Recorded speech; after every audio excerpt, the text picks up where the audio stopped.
Naalis po lahat ng mga kubo dito. Oh no!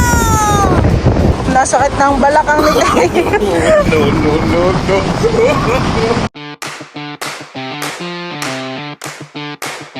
Hi guys, welcome na naman po ulit sa akin channel. Ngayon po ay kami po nila Milot at sila Andrew po ay gumala po kami dito sa tabing dagat. Ngayon po pala dito sa tabing dagat ay malaki yung alon. Malalaki po. Siguro kaya nila inakyat dito yung mga bangkay. Siguro kasi ay malalaki yung alon. Oo. Ganun yun ay. Ngayon nga lang ngayon eh. Minsan nga sila dito nagigising ng mga ating gabi Kaya nga diba? Sabi ni Papa di bagay yung ibang mga bangkay dun sa ilog nila pinaparada. sa daungan. Tara tayo at si tayo nag-aakit na. Pababay mo siya, habulin mo lang at baka biglang pumunta sa tubig ay. Bibitch si Teo. Lakas lang hangin, eh. Tanungin pala natin baka may kape. Parang wala. Parang wala, eh. Wala, natanggal yung mga kubo palahan, eh. Ngayon lang tayo nakagala. Bukal din yung lupa. Parang ganun sa balis. Pa yung mga aguso. Tayo po'y dire-diretso na.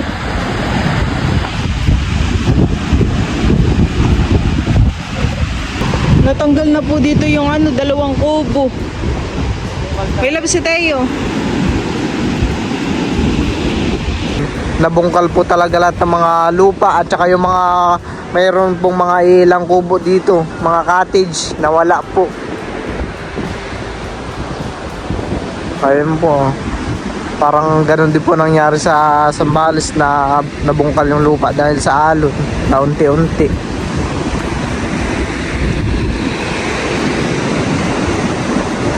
Naalis po lahat ng mga kubo dito. Sinunog na lang po siguro nila at merong mga pinagsunugan po dito.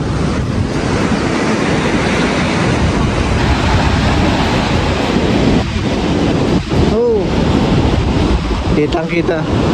Kitang-kita na po yung mga ugat ng mga aguso. Talagang sayang din po ang mga puno at matutumba rin po ito sa katagalan. Babagsak din po.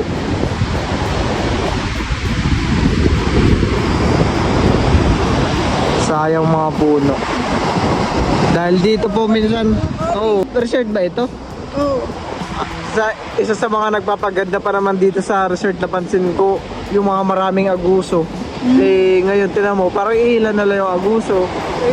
1, 2, 3, 4, 5, 6, 7. Mga 10 na lang yung mga aguso, 12. Ano yung buhangin, Oo. Di na dati yung maraming cottage, di ba ga? Mga kubo. Natanggal din. Ang gatong Yung sa inyo naman ay mga puno ng niyog, eh. Sa tayo tuwa-tuwa kanina. Butit hindi po ganun ka-init. Ulakad na ikaw.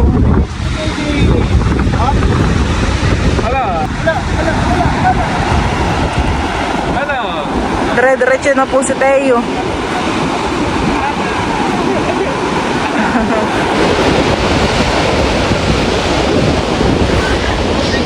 Dire-diretso ka. Magkakaroon ka na bato dito, oh.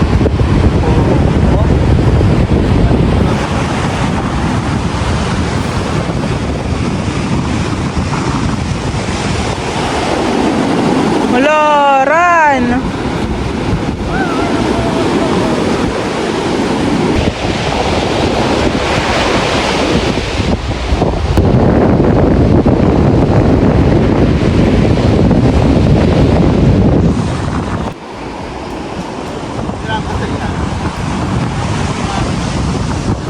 Babo, binabat na ni Teo yung alon.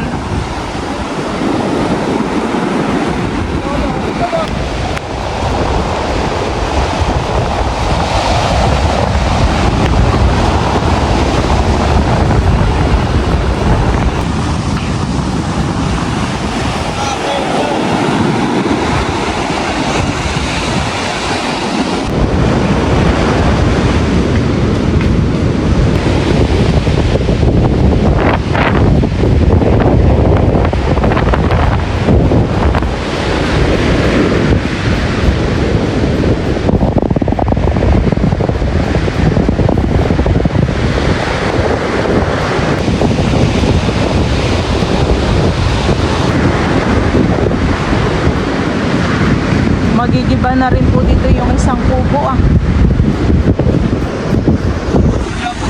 Bakit? Kaya halika dito. Come here.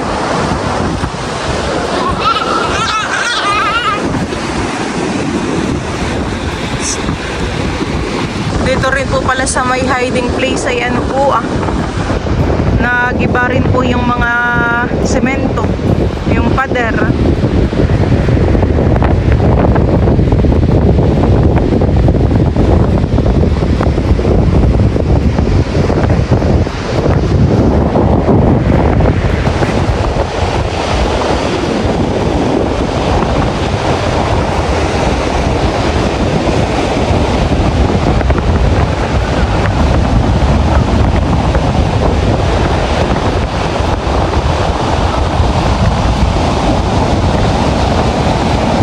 Parang sa part na banda dito ay maggraba.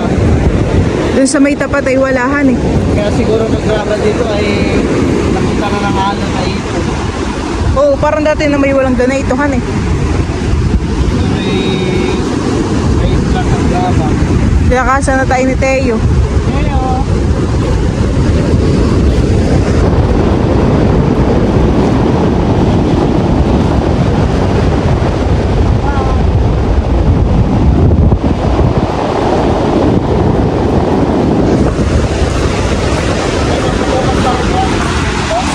Hindi ko lang alam, baka kanina maagap. Let's go. Punta na tayo kay dito. Tara. Ha? So, ito ah. May matagalaan. Nasakit ng balakang ni Teo. Kalalakad, nasakit ng balakang. Dito ka lang sa ano sa gilid. Teo, paano pag masakit ang balakang? Teo? Dito pa paano? Sakit ng balakang, paano? Ay sis, masakit mo na. Sakit ng balakang. Teo, paano masakit ang balakang? Paano masakit ang balakang? Jogging. Jogging naman po yan. Exercise.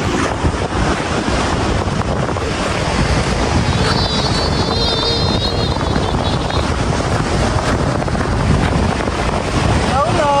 Go there, go.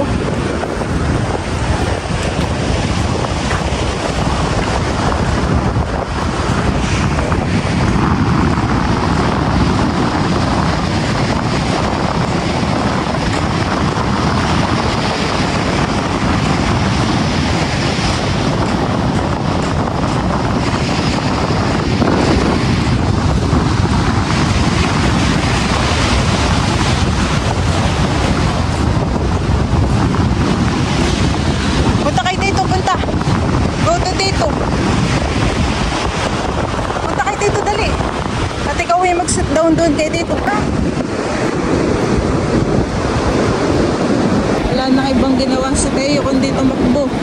Kami po Parang muna medyo ipauwi. dumilim na rin ang kaunti.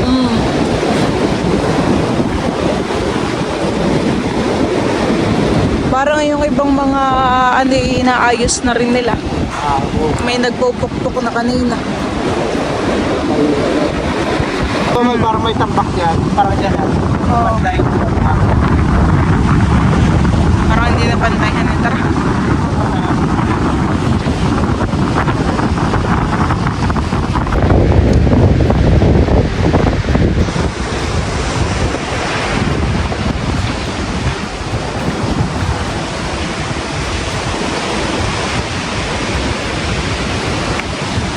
Let's go, tayo.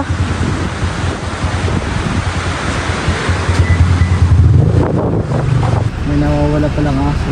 Snowy, ano yung snowy? Hindi my heart is clear. My word black. Don't find the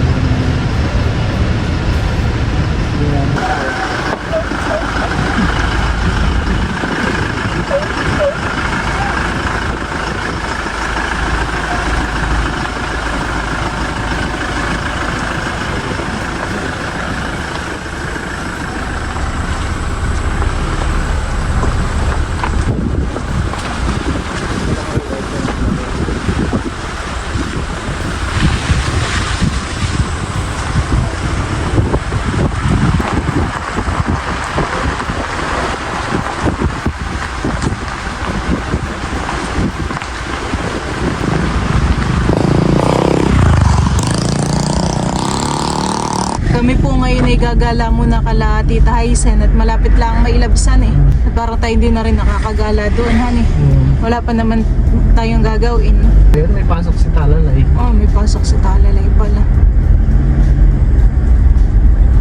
Kami po ngayon ay nandito na po sa kila Tita Hysen. Kami po muna ay gagala.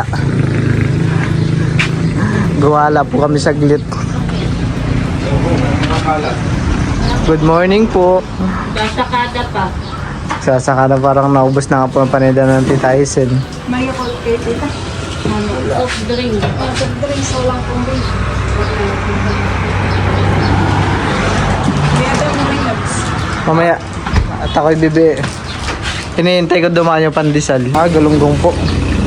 Abay ba kayo na yung pangulam ng Tita? May doon pa naman sa loob. Dahil wala mo yung tatlo. Tapos nga may nangalod kami na Nagpabaong po si Tito Arjun ng gulunggong. Sarap po na prito. Kaya konti Wala na po, dadalawa na lang po natin sa inyo dito. pa dito ah. Basta pa dito. Kakandi naman ako na yung kahamulog. Di na dumaan dito yung hinihintay ko. Di makulit si Teo dito at walang kalaro. Oh, kuha ko. Ilang mamulit. na yung magpapandis na. Baka lumigaw na nga yan dun sa papasok. Oh, big. Thank you po. Galing. Thank you po sa isda. Nakakahiya may labs at tayo gumalay tayo binigyan pa ni Latita ng isdahan eh. Kaya nga, sakto'y kakakawilan daw ng mga tito. Kaso wala daw yata sila nahuli. Tayo binigyan pa ng kakaunti daw. isda. Kaya nga. Saan na kaya yung nagtitinda ng pandesalhan eh? Ay, baka pumasok na yan siguro yan, no? Sa ano, may kanto yan, papasok eh. Hindi ko lang alam barangay ito. Yan. Kami na po muna ni Teo ay gumagala dito sa labas. At si Teo din po ay nagigising lang din. Tapos na rin po yan nagmerienda.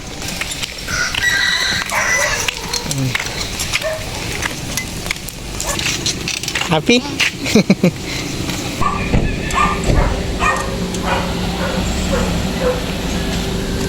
Tatay, ano yan, lolo? Halika dito, tabi tayo. Ayan po. Takot si Teo. Punta po siya sa likod ko. Mga bata tayo? Ha? Ha?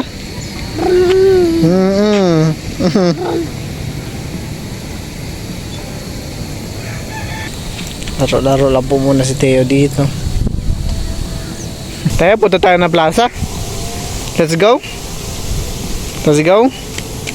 Tatango lang. Sakay na ikaw. Dali, sakay na ikaw. We are going to Cover Court. Oh.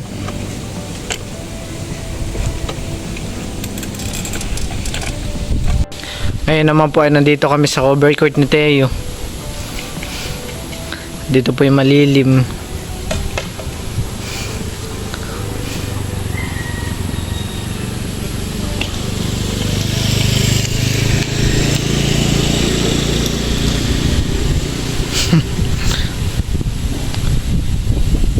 Ano Teo? Pagod na?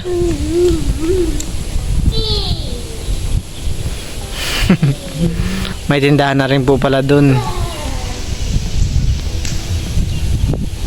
Kami po sana ay pauwi na ni Teo. Kaso po may mga nakita siya mga bata. Siya po ay bumaba sa kanyang bike.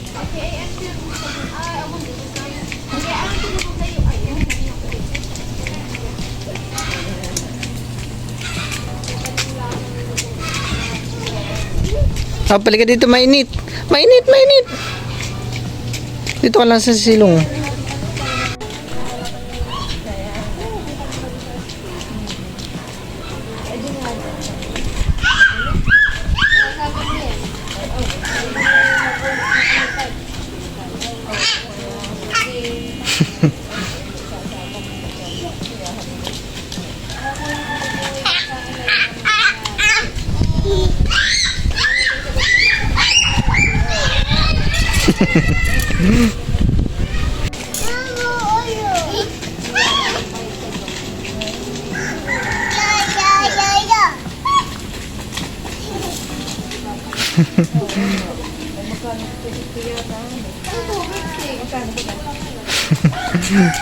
Yan po ay lalaki, mahaba lang po ang buhok.